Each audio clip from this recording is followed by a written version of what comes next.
This is part 3 of our Steam controller review.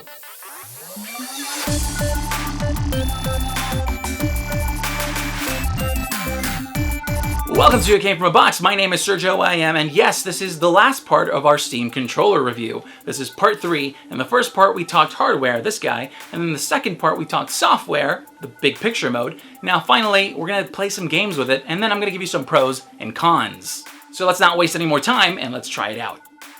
This review will actually be split up into 3 parts, and you can access that here on the annotations or in the description below. In part 1, we'll focus on the hardware, the actual controller. In part 2, we'll talk about how the controller works with the software, and finally, in part 3, we will test it out on a number of different games so you can see how it actually works. Alright, so now we're in here with bots, and I'm just going to give you a quick overview of what I pretty much do. So once you're in game, you're going to have a default layout, and what I'm going to do is actually go into Browse, Community, and you'll see a list, like I said before, of all the popular ones. Now I'm going to use the most popular, and hopefully it's popular for a reason. And then what I do is I play around with it and I try to figure it out. So this one was really easy to figure out, and I have to say I really love what they did with it, because all you have to do is use the gyro to aim. You don't have to use it to walk around, although you can. It's just, that much input is a little bit confusing. So I like just casually walking around and using the trackpad to turn left, turn right, and quick turns like 360 is easily achievable with it. So then what you need to do is, let's say you're turning a corner and you feel like someone might be there. By turning, you're actually activating the gyro, because as soon as you tap it, it's activated. The reason I love that is because let's say you need to turn a corner and check for someone, like a headshot. You want to get a headshot off someone. So you turn the corner and you're already activating the gyro. Now, one thing that I figured out there was that if I tapped, it's a jumping. It's counting that as a space bar, so it's jumping. Now, that is affecting me because I panic and I press down on it. I don't like that, so I'll just go over to it, go into quick action, and remove it. You go to the space bar, it's gone. So now, when I panic, and I press and I click down on that pad, nothing happens. So let's say someone's on the right over here. Let's say that anchor is what I'm gonna aim for. So let's say you're being sneaky, you're running to the right, you look around, and then gyro, gyro, gyro, chicken, gyro. That's what I love about this layout, at least. So I was actually able to easily take that guy out using gyro as well. And to a certain extent, you can use a trackpad, but being that the trackpad activates the gyro, it becomes problematic because let's say you're doing something where you want to aim, but then you start accidentally moving your hand because you panic. So then what you'll do is throw off your aim. So I suggest, at least with something like this, you move around only with the trackpad, and when you're going to aim, just use gyro. So in case you're asking, can I play Counter-Strike with the Steam controller? My answer would be hell yes, and actually fairly well. I'd say this is on par with someone who sucks and is using a keyboard and mouse. So it passes the first-person shooter test very easily with flying colors, and this is just me using a template from the community. So that gives you an idea of what you can possibly expect with this. So as a disclaimer, I am not good at Street Fighter. I get, easily pressured into buying the game, and I'm no good at it. But one thing that I wanted to try out is the gyro with Street Fighter, because this is actually very interesting, and I think it can actually lead to a very fun way to try to experience a game through a different perspective. So let's try this out. Let me see if I can figure this out. So if you've played Street Fighter, there's a chance you know how to play with a controller. This is the same thing. Nothing changes outside of the pads and the gyro. And yes, I said gyro, so let me show you what I mean by that. Steam button, controller configuration, go to the gyro. I changed it to joystick move. So yes, we're gonna use the gyro as a joystick. Now, the way we activate it is by pressing down on the left pad. And actually, I'm just gonna do touch. So as soon as I touch it, the gyro is activated. But one thing I have to do is I have to remove the inputs from this, because if not, it'll interfere with it. All right, let's see. All right, there we go. So if I tap, gyro is activated. You see, he jumps. Stand is this. So this movement right here, this position I'm in is stand, duck, crouch. So right, left.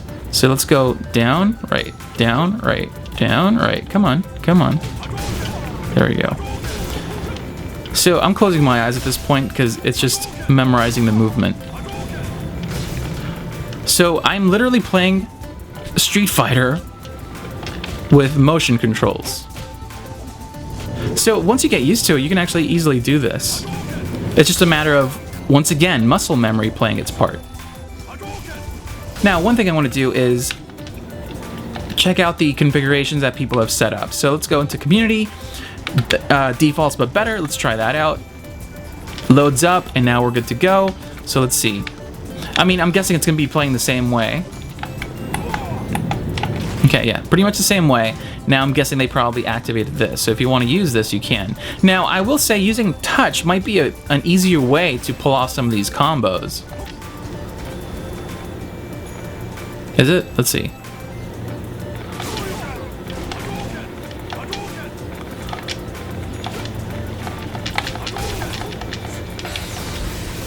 So that wasn't as hard to pull off. So using a trackpad is actually a really weird experience. As you can tell, it's accurate to a certain extent, but it works well and it's a fun way of playing. So if you actually like joystick, this is sort of that same idea. So would I suggest using the Steam controller for something such as a fighter? I would. Why? Because you have the same defaults as any controller out there, but on top of that, you also have these touchpads, and these touchpads give you an extra input, another way to play. But would I suggest using gyro controls in Street Fighter? That's an easy no. Easy no. I would not do that at all, just for the simple fact that Street Fighter is about pressing the right buttons at the right time, and you can't do that when there's no buttons to press. If you move up a little bit, it'll throw off the gyro, or you probably accidentally jump, and that could just throw off the game. So I wouldn't take it seriously when playing with gyro, but think of it like this. If you have a friend and you have another Steam controller, you can both have a lot of fun playing Street Fighter with just gyro. I think that would be a hilarious thing to stream, and I probably will. So I'm terrified to play a MOBA with a Steam controller. Just like Counter-Strike, you have to be very precise, and when using a new style of input, your muscle memory will just be all over the place. For that reason, I'm playing with bots, because I don't want to get yelled at in multiple languages. Now, a lot of what I'm going to do here also applies to other MOBAs, be it League of Legends, Heroes of the Storm, Smite, etc., with slight adjustments here and there. So let me give you a quick idea of what I have set up here. Starting from X all the way around to A are my abilities. Left trigger is left click and right trigger is right click. Now left button up here is my fourth ability if I have one, and right is my fifth. Thumbstick is to move the camera, and pressing down on it actually activates a ping wherever my mouse is. This start button opens up my shop as well as closes it, and select here selects my courier so I can quickly send him my way. In the back, the right paddle is space right here, so I can center on my hero, and the left paddle is Alt-1 so I can quickly level an ability. So boom, like that. So once again, if I select my donkey, so I'm on my donkey with select, and then space on the back here, I'm back to my hero. The right trackpad acts as my mouse with medium acceleration. I found that high was a bit too fast, which is good for a first-person shooter, but not in this case. And pressing down on it allows me to attack my own unit so I can deny, so then I have deny available. Alright, now for items, I set up a touch menu using the left touchpad. As soon as I touch it, it pops up and it contains 9 buttons. The top 6 are for my items, and these bottom 3 I have left in case I want to add something last second based on whoever I'm playing. The reason that's good is because this corresponds to the bottom right. So I know if I want to use tangos, it's up here, let go, and then I could just select my tree. There we go.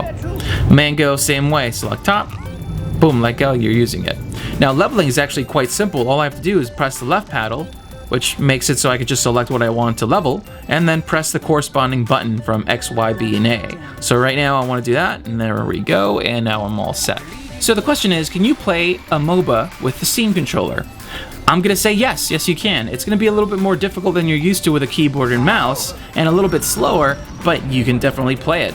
Now, like I said, the issue is you're gonna be slower. So that means you may miss some last hits, you may miss some critical moments in the game, but with these games becoming more casual with different modes of play, I think it's definitely something you can do from your sofa while you're playing with friends. Alright, so we're in game. Now let's find out whether or not you can play an MMO with the Steam controller. Here I have my healer, and every binding I have set up is specifically meant for him. And I'd suggest doing the same depending on what kind of a tune you're playing. Alright, so X, Y, and B here are for escape, if I want to get out of a tricky situation. A is for jump, because, you know, you have to jump. Left trigger is right mouse, right trigger is left mouse, right button is middle mouse, which I have for flight form. Let's see, left button is sit, because you know you got to sit. Left paddle is tab, so I can select through enemies, and right paddle is shift 1, which I have for my shrooms here. Start is my menu, and then select is for my map. Right trackpad is my mouse, and nothing else outside of jump when I click it. And actually, left trackpad is once again my touch menu, and on it I have 9 buttons which I've set up for all my heals. I find that it works much easier for me this way because I can visually see what I'm choosing, and it also allows me to memorize the movements for quick use. One thing I actually like about the touch menu is that you can assign icons and then color those icons for your touch menu. So if you want to do heals, like here I'm doing little health packs and I'm making them green so they easily pop up when I touch that menu. Now you can also apply this to a bunch of other things depending on the icons, but I just think it's a nice little detail to have. Now remember, you can set these up however you like, and I've set up specific binds for each character I have because you won't be able to set up each and every skill. So because of the touch menu, it's actually really simple to heal. All I have to do is select someone, touch, select the skill I want, which I have to memorize because you can't really use words there. And there you go. So touch, let go, touch, let go. As simple as that. You can just switch to different targets, heal them as well. And it's easier than if you had to assign a button to it, because then you have to memorize that button. When you have the touch menu, you touch, you have a visual reference, and also you can get that kind of muscle memory trained. So all of a sudden I'll know that, you know, okay, if I want an AoE, it's just touch, left, let go. The rest of the controller I've really set up just for movement because it's such a big part of an MMO. You have to be able to easily maneuver yourself to get out of tricky situations or just travel in general. The way I was able to play Battlegrounds in a sufficient way was by using Voodoo, which is an add-on that allows you to see all the units around you and to just heal them by clicking the box. Makes it much easier, and as a healer it's very common to do that. Now, pair that with the movement of the controller, and it's actually possible to play the game. The only thing is you have to set up your shortcuts a specific way in order for it to work correctly. Now, there were specific situations where I realized I didn't bind something or something was missing, and that of course means, you know, you could just open up the menu, set it up, and then you're good to go. The issue would be that you start running out of space. Now, that's when the touch menu makes a lot more sense because you can add 9, 12 more buttons to suit your needs. The issue with that is that if you have too many buttons on your touch menu, you have a higher chance of choosing the wrong one or just messing up. So that aside, is it possible to play an MMO with the Steam controller? Once again, I have to say yes, you can. If you dedicate a lot of time to playing and memorizing all these binds that you create, I think you can actually pull it off. So you got a little bit of insight with how it works with games. Now, let's give you some pros and cons. So I'm keeping the list a little bit short this time, so let's talk pros. So first up, ergonomics. This thing feels really good in hand. I mean, that's all there is to it. It just feels good, which means you can play longer with it. Next up, we have the trackpads in gyro. Now, I found these to be very precise, very responsive, and I had a lot of fun playing with them. And I have to say that because of them, this is as close as I've ever gotten to replacing a keyboard and mouse with a controller. And finally, the Steam controller is extremely customizable. One of the big things about playing games on a PC is that you can customize your keyboard, have macros, have this, have that, etc. And now you can do that with a controller. And it does it really well. So not only do you have a lot of options with it, but it's open to the community, which means you can make an awesome template and then share it with the world. So I actually have way more pros than I can fit on this list, such as how Valve keeps updating the controller almost every week it seems, and it's like week by week it just keeps getting better. It's really awesome. But I do have to give you some cons because after all, there are some we have to talk about. So cons, first up, it looks cheap. This thing does not look like it's made of amazing materials, and it has this gloss to it that's just a fingerprint magnet. Next up, steep learning curve. This thing is not that easy to pick up. Yes, it has defaults that help with it, but if you want to do something like use a gyro and you've never used motion controls before, you're gonna have some problems there. Setting it up as well, you have to dig through a lot of options. But if it's something you like, it actually might become a pro. And finally, my last con is that this thing is a little bit buggy. Do note that this is most likely due to the fact that I use the beta software of Steam, which may cause those crashes. But then again, the reason I use the beta is because this way you have the latest and greatest tweaks and changes that they put out there. So that's probably less of a con for that reason. So, end of the day, would I recommend the Steam controller? I'm gonna go with a simple yes. If you're looking into it, definitely pull the trigger and buy one. This is extremely fun. I find myself going into old games and playing them again just to experience them with the Steam controller itself. So there you go, guys. That's been my 3-part review of the Steam controller. And I just want to say a quick thank you to all the people on Reddit, all the people in the comments who showed me little things here and there about the controller that I didn't know about, because you actually helped with this review. So thank you, I appreciate it. And if you have any comments, let me know. I'll do my best, as always, to respond as quickly as possible.